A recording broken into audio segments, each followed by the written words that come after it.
राजा दशरथ ने पूछा, कैकेयी देवी महर्षियों के समान तेजस्वी उस सीधे साधे देवता तुल्य श्री राम को क्यों अनिष्ट करना चाहती हो?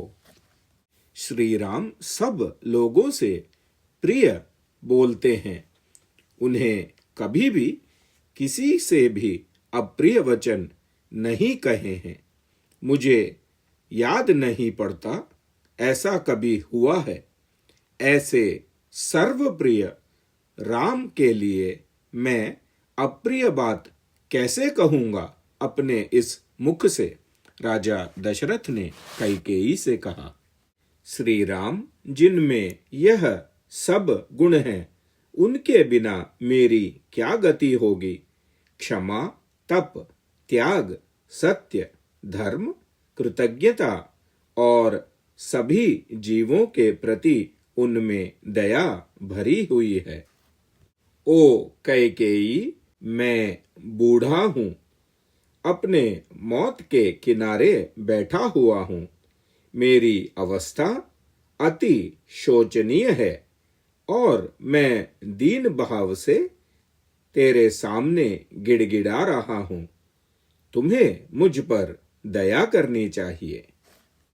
यहाँ पृथ्वी पर समुद्र पर्यंत जो कुछ भी मिल सकता है वह सब मैं तुझे दे दूंगा, परंतु अपने इस दुराग्रह से बाहर निकलो।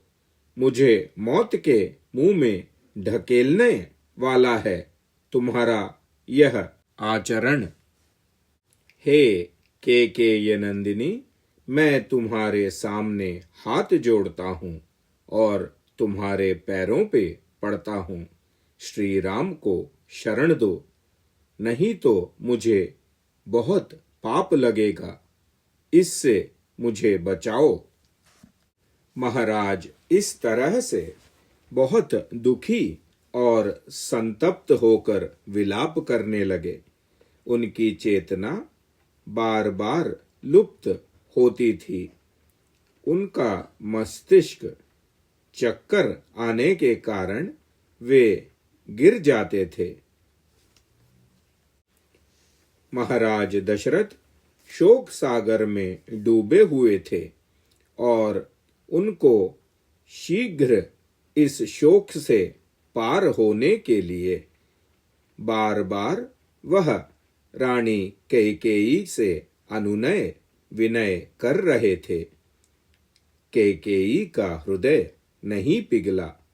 वह और भी भीषण रूप धारण करके अत्यंत कठोर वाणी से इस प्रकार से उत्तर देने लगी।